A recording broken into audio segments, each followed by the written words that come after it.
Ice hockey is a rough and violent sport that is more similar to a gladiator fight than it is to any other modern sport. However, the participants are creative and the circumstances under which rules are made are ever evolving. Because of this, the National Hockey League is consistently working to update its regulations.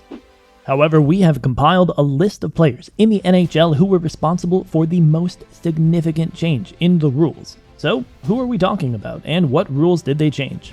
At number 5, we have the David Booth hit. The 2009 to 2010 season produced two critical hits, establishing Rule number 48. In both instances, the hockey community called for significant penalties, which the NHL believed were not supported by its regulations. The first one happened on October 24, 2009. The Philadelphia Flyers were playing host to the Florida Panthers. David Booth, who had been the Panthers' leading goal scorer in the year before, was seen bringing the puck through the Flyers' offensive zone while he was playing for the Flyers. Booth was struck in the head by a shot fired by Flyers defenseman Mike Richards, who had cut across on a back check. The Panthers forward had a tumble, hit his head on the ice, and went limp after the injury. A stretcher was brought out onto the ice almost immediately and carried him away. Booth was discharged after spending 1 day in the hospital. According to a report published in the Philadelphia Inquirer, he suffered a concussion but no other serious injuries. The hockey community collectively expressed their displeasure and demanded additional disciplinary action against Richards. However, the Hockey Operations Department, which Colin Campbell led, concluded that the hit should not be penalized due to the guidelines that were in place. The NHL General Managers meeting in November 2009, which took place shortly after the Richards hit, decided that there were serious grounds for a rule change. Before that, there had been some talk about instituting stricter regulations regarding blows to the head, but in many instances, there was nothing in the laws that prohibited head contact. Therefore, the hits went without any additional disciplinary action being taken against the players. However, the contact with Booth made it quite clear that the game should undergo a fundamental transformation, which led to the David Booth hit rule, which ensures penalties for intentional head contact on the field. Number 4. The Marc Savard hit. On March 7, 2010, the Boston Bruins visited the Pittsburgh Penguins for a game.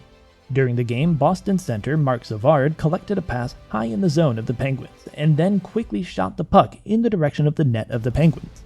After Savard passed the puck to his teammate, Penguins winger Matt Cook went by and used his left arm to deliver a blow to Savard's head. The Bruins forward twisted to the ice and fell, frighteningly close to the area on the rink in Philadelphia where Booth had been wounded some months before. However, Cook was not called for a foul.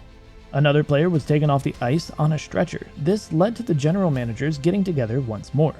The general managers got together the following morning for a lengthy conversation about the hit on Cook and whether or not there should be a way to make up for it through additional disciplinary measures. Fans, members of the media, and even other players all demanded that Cook be kicked from the team immediately, and the debate was fierce. Since no regulations applied to Cook's hit, no action was taken against Cook, and the general managers were forced to eventually and formally adopt a rule that could cover hits like the ones that injured Booth and Savard. The NHL implemented a new rule prohibiting a lateral back pressure or blindside hit to an opponent where the head is targeted or the main point of contact. Number 3. The Sean Avery rule. To throw off the focus of a goalie, one of the worst things or best things that can be done to get them is to screw with their view or attention. When a team is on the power play, it is common practice to have one of the players take on the responsibility of screening the goalie. Typically, this includes putting a player or more players in front of the goalie to block their view. It's exceedingly difficult to know where the puck is heading or even if it's been shot if the goalie cannot see the shooter or the puck simultaneously. This time-honored strategy was given a fresh spin by Sean Avery, a former left wing for the New York Rangers. Avery attempted to disrupt New Jersey Devils goaltender Martin Brodeur and block his view during a first-round playoff game against the New Jersey Devils. Avery did this by waving his hands and stick in front of Brodeur. Avery's zingers had already earned him a lot of notoriety. A teammate pushed Avery in an attempt to encourage him to stop, but he continued skating until the puck moved to the opposite end of the rink. Avery rushed to the opposite end of the ice, grabbed the puck, and then scored a goal on Brodeur when he got back. After the event, Brodeur expressed his frustration to the media. After the game, there was a mad dash to change the rules on unsportsmanlike conduct by the league. The NHL published a new rule to address the situation the following morning.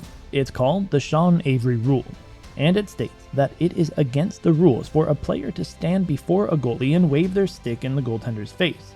Players now receive a penalty for engaging in such conduct. Number 2, we have Bobby Hull's shooting game.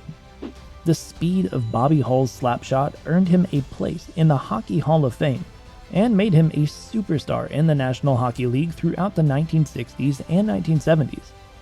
Hull was one of the best players in the NHL during those decades. Because of his strength and his golden hair, he was given the moniker Golden Jet.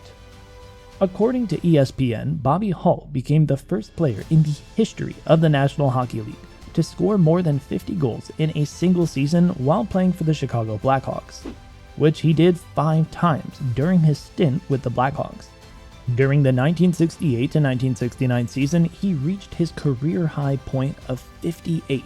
Very few people would doubt Hull's ability to play hockey, but it's possible that he gave himself an advantage by embracing what became known as the banana blade. At the beginning of the 1960s, Hull and his teammate Stan Mikita found themselves involved in a game-improving equipment alteration completely by mistake. During a practice session, Mikita managed to bend the blade of the straight-bladed hockey stick he was using by catching it in the boards.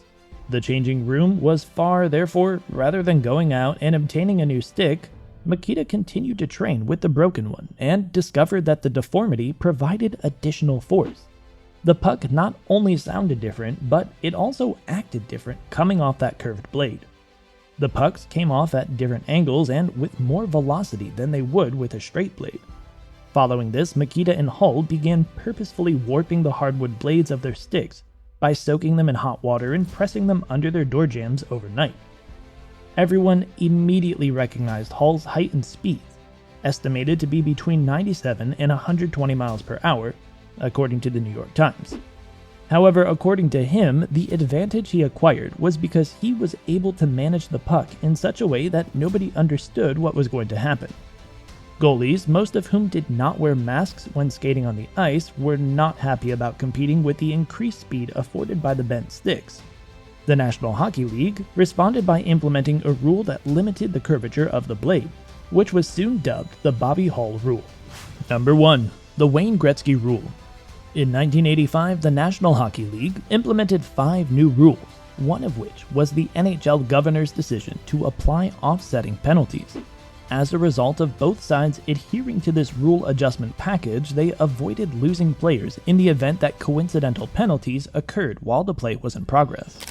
Because the Oilers of Wayne Gretzky's era took unfair advantage of the rule changes in the early 1980s, the National Hockey League experienced an immediate impact after introducing the offsetting penalties.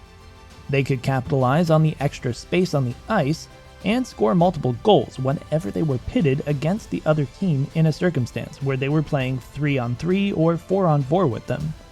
Gretzky was able to formulate successful plans and significantly impact the playing style of both the Edmonton Oilers and the other teams in the NHL as a result of the regulation modification. He was able to motivate the team as a whole and assist in implementing team-based methods to take advantage of these penalties. Under Wayne Gretzky's direction, the Edmonton Oilers could amass the most points of any team in the history of the National Hockey League by taking advantage of this strategy. They would cause a distraction for a short period and allow him to slip into the open space on the ice without being detected. Here, his power and stature would not be an issue. However, after Wayne Gretzky was awarded the Hart Memorial Trophy, he called a press conference the following day to discuss his thoughts on the NHL governor's decision to penalize the players and franchises that had previously benefited from the league's policies. Following that, the modification to the regulation became widely known as the Wayne Gretzky Rule. Well, that's all we have from this video. What do you think about these NHL rules? Please share your thoughts in the comment section down below, and remember to subscribe to our channel and keep your sticks on the ice until the next one. Until then, stay cool.